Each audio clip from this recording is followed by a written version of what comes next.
Salut la team et bienvenue sur ma chaîne. Aujourd'hui, je vais vous faire une petite vidéo assez spéciale. Donc aujourd'hui, il n'y aura pas de pike parce que j'ai pas fait de poisson. En ce moment, le poisson, c'est vrai qu'il est très difficile à attraper, à leurrer. À mon avis, il reste il fait vachement froid, donc lui il reste au fond. Bon, enfin bref. Donc je voulais vous faire cette petite vidéo pour vous présenter un peu la façon dont moi je fais mon bas de ligne. Alors comme tout le monde le sait, hein, ce qu'on recherche le plus à la pêche, c'est quand même la discrétion. Et le fait d'avoir un bas de ligne en fluorocarbone, ça apporte vachement de discrétion. Mais il faut savoir aussi, c'est que plus ton fluorocarbone sera gros, et moins tu seras discret dans l'eau. Ça, de toute façon, c'est sûr. Donc je vais vous montrer comment je fais mon bas de ligne. Alors tout d'abord, avant de commencer, parce qu'on me le demande pas mal de fois, on me demande souvent ce que j'utilise comme canne et comme moulin. Alors ben voilà, ma canne, donc c'est une canne Alcedo que j'ai trouvée sur Pêche Promo. J'ai acheté ça une bouchée de pain. La canne, je l'ai payée 40 €, port compris. Donc elle a une puissance max de 100 grammes. Ensuite, dessus, j'ai un moulinet Sakura, donc le Quenza, je ne sais pas si je le dis bien, mais voilà, donc c'est le Quenza. Dessus, j'ai une tresse chinoise en 26 centièmes, donc elle n'a plus à faire ses preuves parce que franchement, ça fait déjà un bon petit moment que je la teste et franchement, elle est super. Donc, j'avais payé ça, ça devait être 5 € les 300 mètres et franchement, elle ne bouge pas. Ensuite, pour ce qui est de mon fluorocarbone, alors là on y vient au fluorocarbone, donc j'ai mis un fluorocarbone de 40 centièmes. Et là vous allez me dire, c'est vrai que 40 centièmes, ça risque d'être un peu light pour les dents du brochet, c'est vrai, mais je vais y venir. Donc mon fluorocarbone, il fait la longueur de ma canne. Donc il fait du moulinet jusqu'au sion, donc il fait à peu près 1,70 m. Donc j'ai 1,70 m de fluorocarbone en 40 centièmes. Alors pourquoi en 40 centièmes? Déjà, 40 centièmes c'est fin, donc au niveau discrétion, on le voit très peu dans l'eau, voire même pas du tout. Ensuite, moi ce que je voulais, c'est quand même un nœud qui passe dans les anneaux.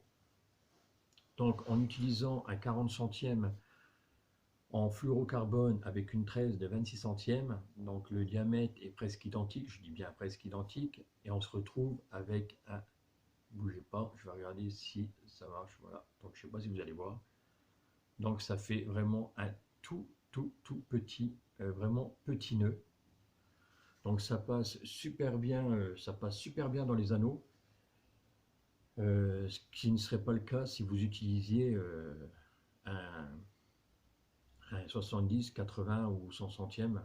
On sait très bien que ça passera pas dans les anneaux, et si ça passe, ben, quand vous avez lancé, ça va claquer dans les anneaux et vous risquez de casser vos anneaux. Donc c'est pour ça qu'un 40 centièmes, discrétion, et le nœud passe super bien dans les anneaux. Ensuite, à ce 40 centièmes là, moi j'y ai rajouté un petit émerillon baril au bout du 40 centièmes, voilà. Et sur cet émerillon baril, j'y ai attaché, je lui ai mis un fil d'acier. Bon, là c'est un fil d'acier, mais on peut y mettre un fluorocarbone de plus gros diamètre pour éviter les coupures. Donc ce qui vous fait quand même une discrétion quasiment de la longueur de votre canne. Donc ce qui n'est pas négligeable. Ensuite, qu'est-ce que je voulais dire? Ben, c'est que jusqu'à maintenant, ben, je ne sais pas si c'est le fait d'être aussi discret que ça m'a apporté pas mal de paille que l'année dernière. Donc j'espère que cette année, ben, ça va apporter du poisson aussi, quoique le début de l'année quand même n'a pas très bien commencé. J'en suis seulement à deux fiches. Faut dire que les sorties sont... On fait pas trop de sorties quand même, parce que vu le temps qu'on a en ce moment, on a vraiment un temps de merde. Voilà, donc c'était juste une... Donc c'était quand même assez court, hein, parce que c'était vraiment une petite vidéo assez courte. Donc si vous voulez un maximum de discrétion, après vous en faites ce que vous voulez, hein. Si vous voulez un maximum de discrétion, partez sur un fluorocarbone de 40 centièmes sur la longueur de votre canne. Avec le nœud, ça ne gênera pas. Ça ne gênera pas pour passer dans les anneaux. Et terminez avec un fluorocarbone en 70, 80 ou 100 centièmes pour éviter les coupures.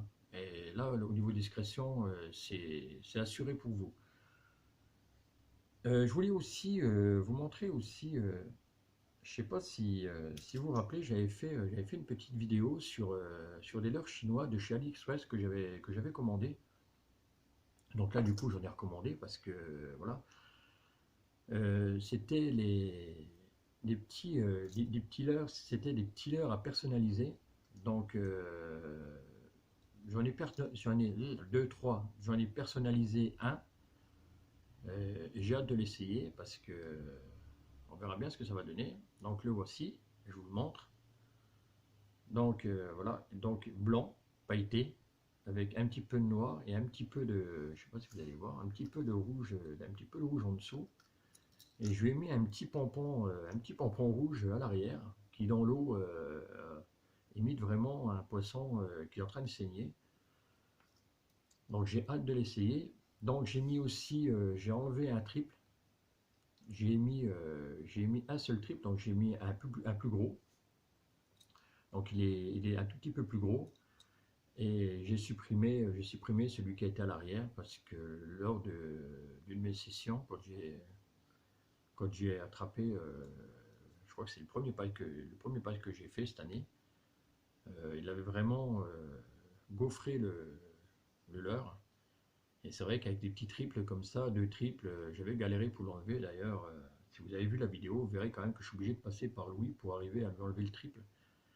Donc du coup, j'en ai supprimé un. Et puis j'en ai mis un plus gros, comme ça au moins. De toute façon, vu la taille du petit jerk, franchement, le poisson, lui, quand il va venir, il va le gaufrer en entier. Donc je pense qu'un seul, c'est suffisant. Voilà les amis, donc qu'est-ce que je voulais vous dire d'autre? J'en profite aussi sur cette vidéo pour vous dire que j'ai vu un article sur Facebook. Alors je vais regarder sur mon ordinateur. Si vous allez voir sur ma page Facebook, de toute façon, vous allez le voir.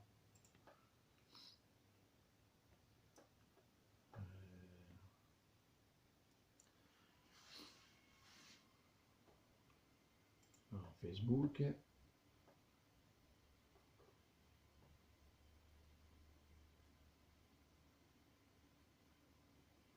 Ah, j'ai une demande de venir aller pêcher avec moi. C'est sympa les gars de me demander de venir pêcher avec moi, mais c'est pas toujours facile. C'est pas que je veux pas, hein, mais c'est pas toujours facile pour moi. Parce que moi je vais un peu à la pêche, comme ça me prend un peu comme une envie de pisser, hein, si je peux dire ainsi.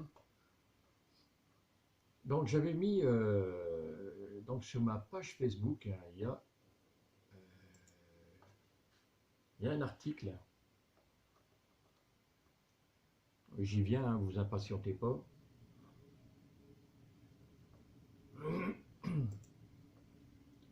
Voilà, j'y suis. Donc ils disent que la période de fermeture de la pêche, donc pour ce qui est le brochet et le cendre, donc la pêche au leurre est interdite jusqu'au mois de mai.